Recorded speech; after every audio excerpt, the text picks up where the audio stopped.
আমি এমন টিচার যে বাচ্চাদের পরীক্ষা শুরু হলে তাদের থেকে আমার বেশি টেনশনে মাথা ভারী হয়ে যায়। বাচ্চাদের এখন সেকেন্ড সামেটিভ এক্সাম চলছে, তাই কিন্তু আমার মাথায় প্রেশারও বেড়ে গেছে। হ্যালো এভরিওয়ান, আমি ঈশা। কেমন আছো তোমরা সবাই? আশা করি ভালো আছো। আমার নতুন একটা মিনি ব্লগে তোমাদের জানাই স্বাগত। বাচ্চাদের যেহেতু পরীক্ষা চলছে, তাই ভাবলাম যে পরীক্ষার প্রায় 1-1.5 ঘন্টা আগে একটু পড়িয়ে আসি। সেই বলে বাড়ির থেকে বেরোলাম, অর্ধেক রাস্তায় যেতে না যেতে আমার টায়ারটা কিন্তু বাস্ট করেছে। তখন হাঁটবো না দৌড়াবো কিছুতেই বুঝতে পারছিলাম না। এমনিতেই শর্ট টাইম, তার মধ্যে আমি লেট করে ফেলেছি, আবার বাচ্চারা পরীক্ষা দিতে যাবে। তারপর তো ওখান থেকে হেঁটে হেঁটে গেলাম, আবার হেঁটেই বাড়ি আসলাম। আজ যেহেতু লেট হয়ে গেছিল, তাই সকালবেলায় কোনো কাজ করতে পারিনি, এমনকি বিছানাটাও তুলতে পারিনি। তাই বিছানাটা ভালো করে তুলে নিলাম, সঙ্গে ঘরটাও নোংরা হয়ে গেছিল, তাই ঝাড় দিয়ে একবারে মুছে নিলাম। অনেক কিন্তু পরীক্ষা দিতে যাওয়ার আগে আমার সঙ্গে একবার দেখা করে যায়, তাই আজও আমার সঙ্গে দেখা করতে এসেছিল আর আমাকে একটা হামি দিয়ে গেল। কিছু জামা কাপড় নোংরা হয়েছিল, তাই দুদিন ধরে ভাবছি যে ধোবো, কিন্তু ধোবো ধোবো করে আর ধোয়াই হচ্ছিল না, কারণ বৃষ্টি যে লেগেই আছে। তাই আজ ভেবেছি ঝড় বৃষ্টি যাই হোক, জামা কাপড় কটা ধুয়েই ছাড়বো। যেমন কথা তেমন কাজ, জামা কাপড় ধুয়ে মানুষ রোদে মেলে আর আমি বৃষ্টিতে মেলছি।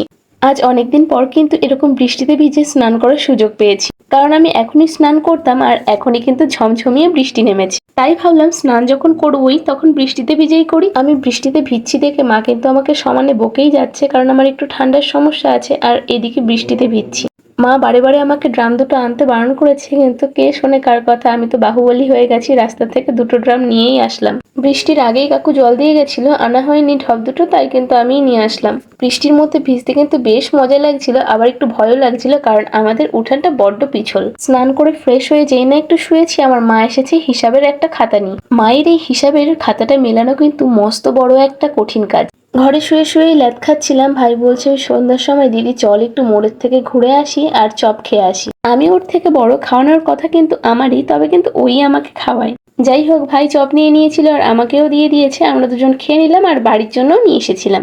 আজই ছিল আমাদের গবলু মস্তান ভাইয়ের জন্মদিন, আর সেই জন্মদিনেই আমরা এসেছিলাম। এখন হচ্ছে কেক কাটিং, আর আরেকজন তো লজ্জায় পর্দা টেনে দিচ্ছে। এর আগের বার কিন্তু গবলুর জন্মদিনে বড়সড় করে আয়োজন করা হয়েছিল। প্রত্যেকবার তো খুব বড় করে আয়োজন করা সম্ভব নয়, এবার পরিবারের মানুষজন আর ওর কিছু বন্ধু বান্ধবীদের নিয়েই কিন্তু আয়োজন করা হয়েছিল জন্মদিনে। আর এই দিকে দেখো আমাদের বার্থডে বয়, মানে এরা দুজন সম্পর্কে মামা ভাগ্নে, এদের কাণ্ডটা দেখো। ক্রিম নিয়ে দুজন দুজনকে ভূত করেছে। যারই জন্মদিন হোক না কেন, এই কেক পিস করার দায়িত্বটা কিন্তু আমারই থাকে। সবাইকে দেওয়ার পর কিন্তু আমিও খেতে বসে পড়েছি, লুচি ঘুগনি পায়েস আর কেক নিয়ে।